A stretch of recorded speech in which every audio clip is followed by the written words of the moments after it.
महोदय, गुरुजन वृंद, भाइयों बहनों, मैं आपके सामने एक छोटा सा स्पीच प्रस्तुत करूंगा। जो उसमें त्रुटियां हो कृपया ध्यान ना दें। खुशियों में मौज की रवानी रहेगी, खुशियों में मौज की रवानी रहेगी, जिंदगी में कोई ना कोई कहानी रहेगी। हम इस कार्यक्रम में चार चांद लगा देंगे, हम इस कार्यक्रम में चार चांद लगा देंगे अगर आपकी तालियों की मेहरबानी रहेगी। न पूछो जमाने से कि हमारी क्या पहचान है। हमारी तो यही पहचान है कि हम हिंदुस्तानी हैं। हम अपनी जान के दुश्मन को जान कहते हैं, हम अपनी जान के दुश्मन को जान कहते हैं। प्यार की इसी मिट्टी को हिंदुस्तान कहते हैं, प्यार की इसी मिट्टी को हिंदुस्तान कहते हैं। माननीय मुख्य अतिथि, आए हुए सभी प्यारे दोस्तों, मैं प्रदीप कुमार आपको गणतंत्र दिवस की हार्दिक बधाई देता हूं। जैसा कि आप सभी को पता होगा कि आज हम यहाँ अपने प्यारे भारत देश का 76वां गणतंत्र दिवस मनाने के लिए उपस्थित हुए हैं। तो इस गणतंत्र दिवस के मनाने के लिए कोई कारण होगा, इसीलिए तो मनाते हैं। आइए इसके पीछे का रहस्य जाने। आप सभी को पता होगा कि 15 अगस्त 1947 को हमारा प्यारा भारत देश ब्रिटिश शासन के चंगुल से आजाद हुआ है। उसी समय जब आजाद हुआ तो हमारे देश में कोई भी कानून नियम व्यवस्था लागू नहीं थी, क्योंकि कोई भी आजाद देश होगा तो उसको अपने देश की सुचारू व्यवस्था चलाने के लिए कोई ना कोई तो कानून होगा, तभी तो उस देश का नागरिक अपने अपने कर्तव्यों का पालन करेगा। तभी हमारे वहां के मुख्य माननीय श्री पंडित जवाहरलाल नेहरू जी प्रधानमंत्री इस बात को ध्यान में रखते हुए संविधान सभा का गठन किया।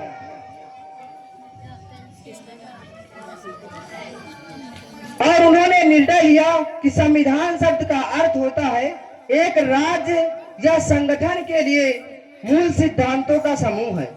संविधान एक देश के शासक सरकार के गठन, नागरिकों के अधिकारों और कर्तव्यों और देश के कानून व नीतियों को निर्धारित करता है। यह दो शब्दों से मिलकर बना है, सम और विधान। सम का अर्थ होता है समान या बराबर, अर्थात विधान का अर्थ होता है बराबर बराबर। नियम या कानून अर्थात संविधान सभी धर्म व जाति के लोगों को एक बराबर का दर्जा दिया गया है। सभी नियम व कानून सभी नागरिकों पर एक समान रूप से लागू होते हैं। इसीलिए तो कहते हैं कि मेरी भारत की मिट्टी का अंदाज ही निराला है, मेरी भारत की मिट्टी का अंदाज ही निराला है। हे सिख, हिंदू, मुस्लिम, सिख, ईसाई सबको अपने आंचल में पाला है, सभी को अपने आंचल में पाला है। संविधान निर्माण का कार्य उसी समय जोरों पर था। संविधान निर्माण के लिए 19 अगस्त 1947 में एक समिति बनाई गई, जिसे प्रारूप समिति कहा गया। इस समिति में 60 सदस्य थे। इस समिति का अध्यक्ष माननीय डॉक्टर भीमराव अंबेडकर जी को बनाया गया। इसके बाद हमारे देश के सुचारू व्यवस्था चलाने के लिए संविधान का निर्माण 2 वर्ष 11 माह 18 दिन का समय लगा। लगभग अगर इसमें खर्चे की बात की जाए तो लगभग 64 करोड़ लगा था। संविधान 26 नवंबर 1949 को बनकर तैयार हुआ। संविधान सभा द्वारा इसे 26 नवंबर 1949 को अपनाया गया। इसीलिए हर साल 26 नवंबर को हम संविधान दिवस मनाते हैं।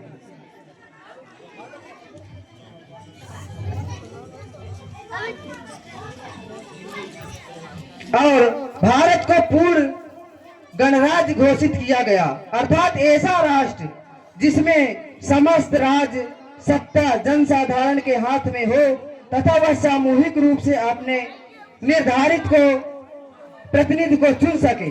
उसी समय संविधान में 395 अनुच्छेद, 8 अनुसूचियां और 22 भाग थे, जो वर्तमान में 470 प्लस अनुच्छेद और 12 अनुसूचियां तथा 25 भाग हो गए हैं।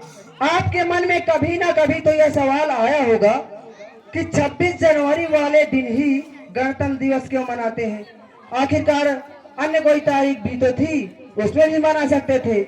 इसके पीछे की एक छोटी सी कहानी है। साल 31 दिसंबर 1929 के दिन रावी नदी के तट पर कांग्रेस का अधिवेशन हुआ। इस अधिवेशन में 26 जनवरी 1930 को पंडित जवाहरलाल नेहरू जी ने कांग्रेस को अधिवेशन में झंडा फहराया और पूर्ण आजादी का नारा दिया और पूर्ण साम्राज्य का प्रस्ताव रखा और कहा, ब्रिटिश सरकार 26 जनवरी 1930 तक भारत को डोमिनियन स्टेट का दर्जा नहीं देती तो भारत खुद को आजाद घोषित कर देगा।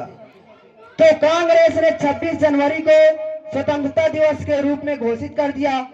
तब से लेकर 1947 तक स्वतंत्रता दिवस 26 जनवरी को ही मनाया जाता था, जबकि हमारा प्यारा देश जब 15 अगस्त 1947 को आजाद हुआ तो यह तारीख निर्धारित की गई तथा स्वतंत्रता दिवस बाद में हम 15 अगस्त 1947 से मनाते आ रहे हैं। इस दिन संविधान लागू किया गया।